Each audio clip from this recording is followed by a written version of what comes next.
Balai Bahasa Provinsi Bali berdiri tahun 1947 dengan nama Tal Amtenar for Bali. Berkedudukan di kota Singaraja di bawah kepemimpinan Dr. Dolf Goris.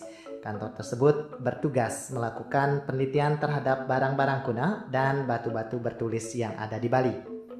Kantor ini mengalami beberapa kali perubahan nama, yaitu Kantor Penyelidikan Bahasa dan Kebudayaan di tahun 1950, kemudian menjadi Lembaga Bahasa dan Budaya di tahun 1952.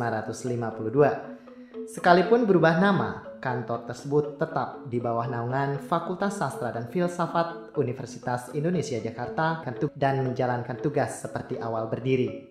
1960 kembali mengalami perubahan nama menjadi Direktorat Bahasa dan Kesusastraan Singaraja yang berada di Pendidikan, Pengajaran dan Kebudayaan. Di tahun 1965 menjadi Lembaga Bahasa Nasional Cabang 1 Singaraja yang secara struktural berada di bawah Direktorat Jenderal Kebudayaan.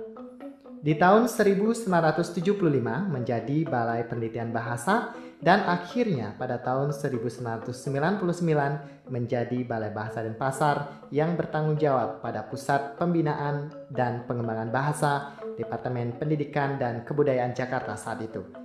Selanjutnya pada tahun 2012 menjadi Balai Bahasa Provinsi Bali.